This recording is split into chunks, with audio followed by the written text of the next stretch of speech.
ओम शांति। 11 जून 2024। बाबा के महावाक्य। मीठे बच्चे, अब तुम्हें संपूर्ण बनना है, क्योंकि वापस घर जाना है और फिर पावन दुनिया में आना है। प्रश्न: संपूर्ण पावन बनने की युक्ति कौन सी है? उत्तर: संपूर्ण पावन बनना है तो पूरा बैगर बनो।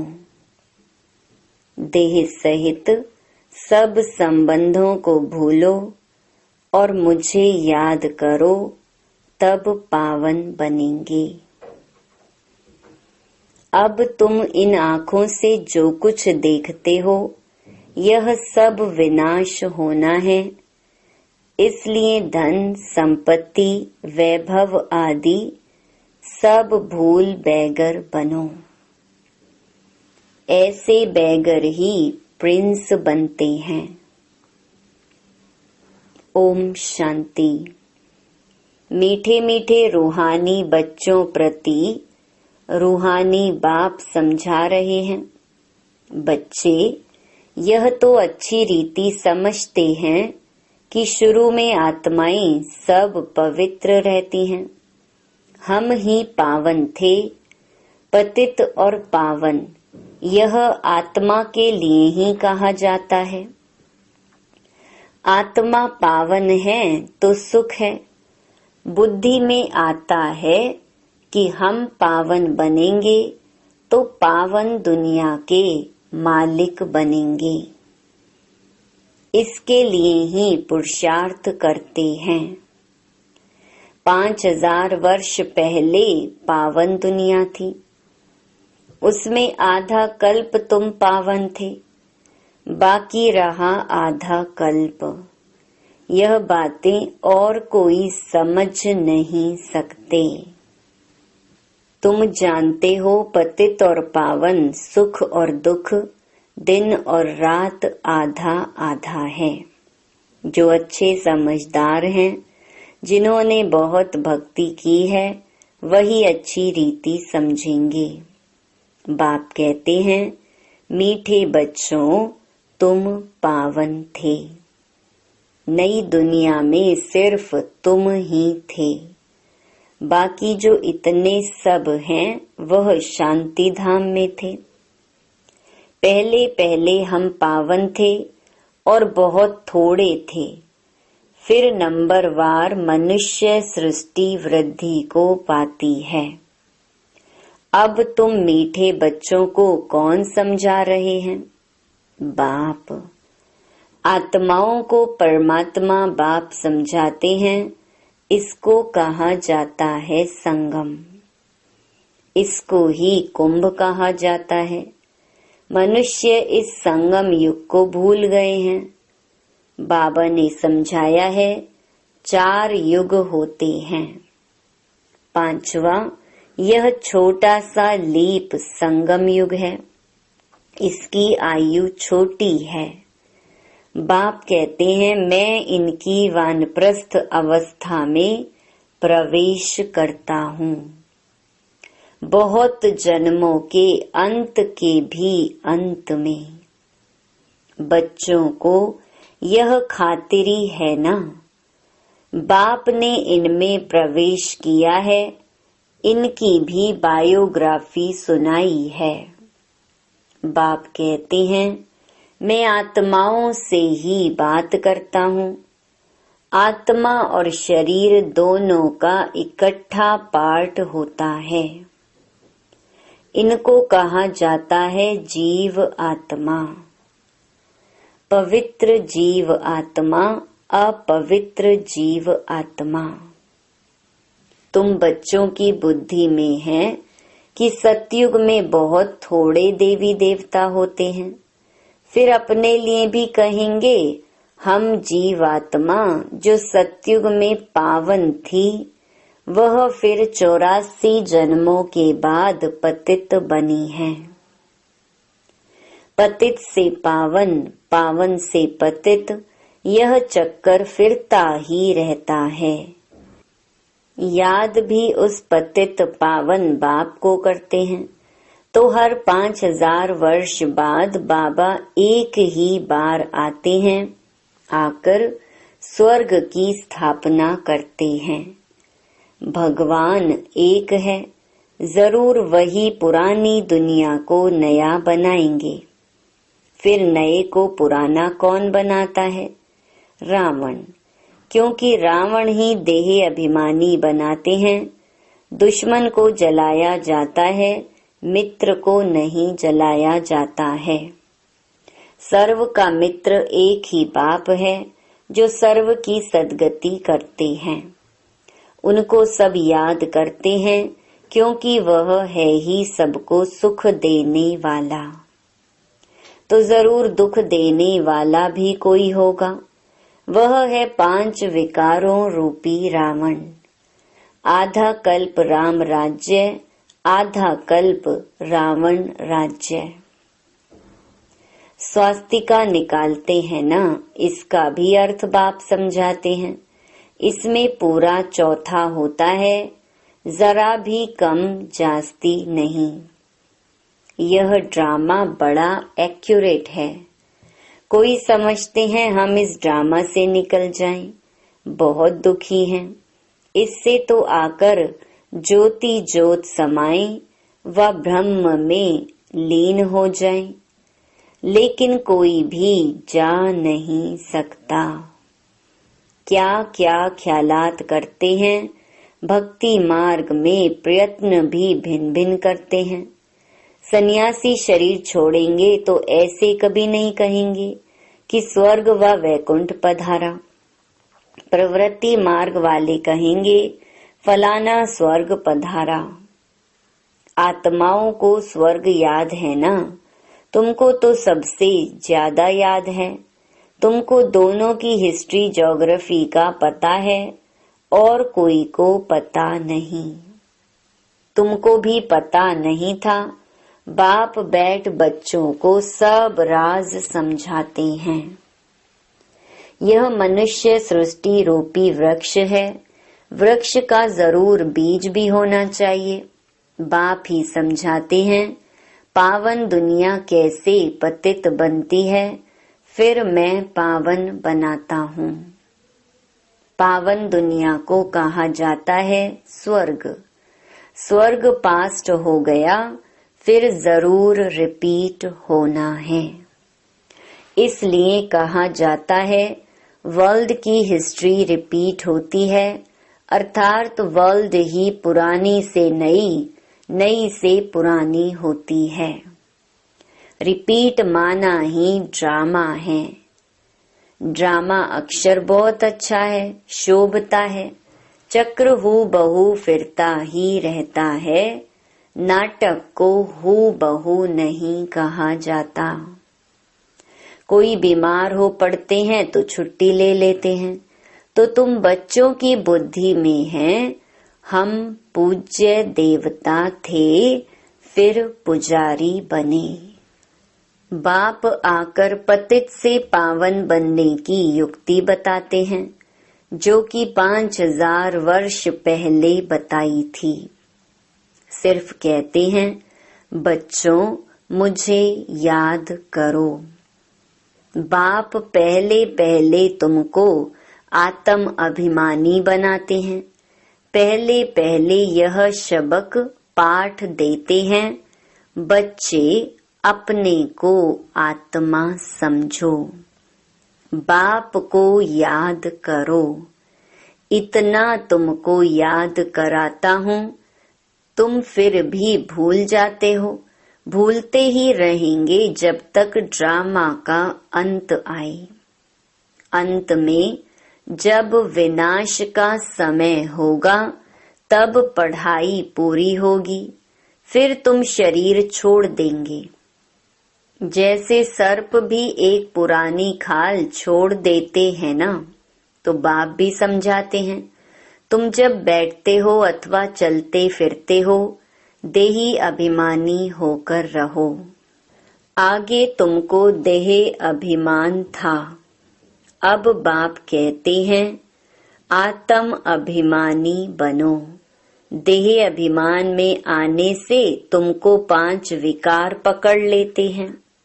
आत्म अभिमानी बनने से कोई विकार पकड़ेगा नहीं।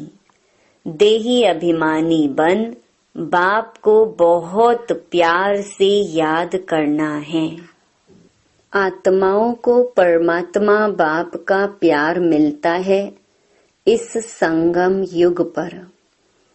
इसको कल्याणकारी संगम कहा जाता है, जबकि बाप और बच्चे आकर मिलते हैं। तुम आत्माएं भी शरीर में हो, बाप भी शरीर में आकर तुमको आत्मा निश्चय कराते हैं। बाप एक ही बार आते हैं, जबकि सभी को वापस ले जाना है। समझाते भी हैं हम तुमको कैसे वापस ले जाएंगे। तुम कहते भी हो हम सभी पतित हैं, आप पावन हो, आप आकर हमको पावन बनाओ। तुम बच्चों को पता नहीं है कि बाबा कैसे पावन बनाएंगे। जब तक बनावे नहीं तब तक क्या जाने। यह भी तुम समझते हो आत्मा छोटा सितारा है, बाप भी छोटा सितारा है, परंतु वह ज्ञान का सागर, शांति का सागर है। तुमको भी आप समान बनाते हैं। यह ज्ञान तुम बच्चों को है जो फिर तुम सबको समझाते हो। फिर सतयुग में जब तुम होंगे तो यह ज्ञान सुनाएंगे क्या? नहीं, ज्ञान सागर बाप तो एक ही है जो तुमको अभी ही पढ़ाते हैं। जीवन कहानी तो सबकी चाहिए ना, वह बाप सुनाते ही रहते हैं, परंतु तुम घड़ी घड़ी भूल जाते हो। तुम्हारी माया के साथ युद्ध है। तुम फील करते हो बाबा को हम याद करते हैं, फिर भूल जाते हैं। बाप कहते हैं माया ही तुम्हारी दुश्मन है जो तुमको भुला देती है, अर्थात बाप से बेमुख कर देती है। तुम बच्चे एक ही बार बाप के सम्मुख होते हो, बाप एक ही बार वर्षा देते हैं, फिर बाप को सम्मुख आने की दरकार ही नहीं। पाप आत्मा से पुण्य आत्मा स्वर्ग का मालिक बनाया, बस फिर क्या आकर करेंगे। तुमने बुलाया और मैं बिल्कुल पूरे टाइम पर आया। हर 5000 वर्ष बाद मैं अपने समय पर आता हूँ। यह किसको भी पता नहीं है। शिवरात्रि क्यों मनाते हैं, उसने क्या किया, किसको भी पता नहीं है। इसलिए शिवरात्रि की हॉलिडे आदि कुछ नहीं करते हैं और सबकी हॉलिडे करते हैं, लेकिन शिव बाबा आते हैं, इतना पाठ बजाते हैं, उनका कोई को पता नहीं पड़ता, अर्थ ही नहीं जानते। भारत में कितना अज्ञान है। तुम बच्चे जानते हो कि शिव बाबा ही ऊंच ते ऊंच है, तो जरूर मनुष्यों को ऊंच ते ऊंच बनाएंगे। बाप कहते हैं मैंने इनको ज्ञान दिया, योग सिखाया, फिर वह नर से नारायण बना। उन्होंने यह नॉलेज सुनी है, यह ज्ञान तुम्हारे लिए ही है और किसके लिए शोभता नहीं। तुमको फिर से बनना है और कोई नहीं बनते। यह है नर से नारायण बनने की कथा। जिन्होंने और धर्म स्थापन किए सब पुनर्जन्म लेते लेते तमो प्रधान बने हैं। फिर उन सबको सतो प्रधान बनना है। उस पद के अनुसार फिर रिपीट करना है। ऊंच पाटधारी बनने के लिए तुम कितना पुरुषार्थ कर रहे हो? कौन पुरुषार्थ करा रहे हैं? बाबा। तुम ऊंच बन जाते हो, फिर कभी याद भी नहीं करते हो। स्वर्ग में थोड़े ही याद करेंगे।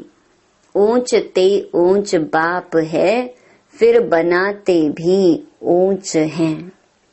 नारायण से पहले तो श्री कृष्ण हैं, फिर तुम ऐसे क्यों कहते हो कि नर से नारायण बने? क्यों नहीं कहते हो नर से कृष्ण बने? पहले नारायण थोड़े ही बनेंगे, पहले तो प्रिंस श्री कृष्ण बनेंगे ना। बच्चा तो फूल होता है, वह तो फिर भी युगल बन जाते हैं। महिमा ब्रह्मचारी की होती है। छोटे बच्चे को सतो प्रधान कहा जाता है। तुम बच्चों को ख्याल में आना चाहिए, हम पहले पहले जरूर प्रिंस बनेंगे। गाया भी जाता है, बेगर टू प्रिंस। बेगर किसको कहा जाता है? आत्मा को ही शरीर के साथ बेगर व साहूकार कहते हैं। इस समय तुम जानते हो सभी बेगर्स बन जाते हैं, सब खत्म हो जाते हैं। तुमको इस समय ही बेगर बनना है, शरीर सहित। पाई पैसे जो कुछ हैं खत्म हो जाएंगे। आत्मा को बेगर बनना है, सब कुछ छोड़ना है, फिर प्रिंस बनना है। तुम जानते हो धन दौलत आदि सब छोड़कर बेगर बन हम घर जाएंगे। फिर नई दुनिया में प्रिंस बनकर आएंगे।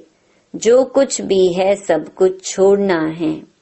यह पुरानी चीज कोई काम की नहीं है। आत्मा पवित्र हो जाएगी, फिर यहाँ आएगी पार्ट बजाने। कल्प पहले मिसल। जितना जितना तुम धारणा करेंगे उतना ऊंच पद मिलेगा। भल इस समय किसी के पास 5 करोड़ हैं, सब खत्म हो जाएंगे। हम फिर से अपनी नई दुनिया में जाते हैं। यहाँ तुम आए हो नई दुनिया में जाने के लिए। और कोई सत्संग नहीं जिसमें कोई समझे कि हम नई दुनिया के लिए पढ़ रहे हैं। तुम बच्चों की बुद्धि में हैं। बाबा हमको पहले बेगर बनाकर फिर प्रिंस बनाते हैं। देह के सब संबंध छोड़े तो बेगर ठहराना कुछ भी है नहीं। अभी भारत में कुछ भी नहीं है। भारत अभी बेगर इनसॉल्वेंट है, फिर सॉल्वेंट होगा। कौन बनते हैं? आत्मा शरीर द्वारा बनती है। अभी राजा रानी भी है नहीं, वह भी इनसॉल्वेंट हैं। राजा रानी का ताज भी नहीं है, ना वह ताज है ना रतन जड़ित ताज है। अंधेरी नगरी है, सर्वव्यापी कह देते हैं। गोया सब में भगवान है, सब एक समान है। कुत्ते बिल्ली सब में है, इसको कहा जाता है अंधेर नगरी। तुम ब्राह्मणों की रात थी, अब समझते हो ज्ञान दिन आ रहा है। सतयुग में सभी जागती ज्योत हैं, अभी दीवा बिल्कुल डल हो गया है। भारत में ही दीवा जगाने की रस्म है और कोई थोड़े ही दीवा जगाते हैं।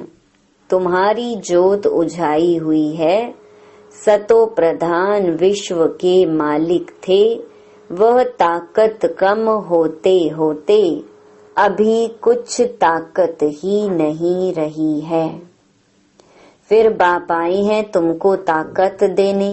बैटरी भरती है, आत्मा को परमात्मा बाप की याद रहने से बैटरी भरती है। अच्छा, मीठे मीठे सिकिलधे बच्चों प्रति मात पिता बाप दादा का याद प्यार और गुड मॉर्निंग। रूहानी बाप की रूहानी बच्चों को नमस्ते। धारणा के लिए मुख्य सार। पहला, अब नाटक पूरा हो रहा है, हमें वापस जाना है। इसलिए आत्मा को बाप की याद से सतो प्रधान पावन जरूर बनाना है। बाप समान ज्ञान का सागर, शांति का सागर अभी ही बनना है। दूसरा, इस देह से भी पूरा बैगर बनने के लिए बुद्धि में रहे कि इन आँखों से जो कुछ भी देखते हैं यह सब खत्म हो जाना है। हमें बैगर से प्रिंस बनना है। हमारी पढ़ाई है ही नई दुनिया के लिए। वरदान, चमत्कार दिखाने के बजाय अविनाशी भाग्य का चमकता हुआ सितारा बनाने वाले सिद्धि स्वरूप भव। आजकल जो अल्पकाल की सिद्धि वाले हैं वह लास्ट में ऊपर से आने के कारण सतो प्रधान स्टेज के प्रमाण पवित्रता के फल स्वरूप अल्पकाल के चमत्कार दिखाते हैं, लेकिन वह सिद्धि सदा काल नहीं रहती, क्योंकि थोड़े समय में ही सतो रजो तमो तीनों स्टेजेस से पास करते हैं। आप पवित्र आत्माएं सदा सिद्धि स्वरूप हैं। चमत्कार दिखाने के बजाय चमकती हुई ज्योति स्वरूप बनाने वाले हैं। अविनाशी भाग्य का चमकता हुआ सितारा बनाने वाले हैं। इसीलिए सब आपके पास ही अंजलि लेने आएंगे। स्लोगन, बेहद की वैराग्य वृत्ति का वायुमंडल हो तो सहयोगी सहज योगी बन जाएंगे। ओम शांति।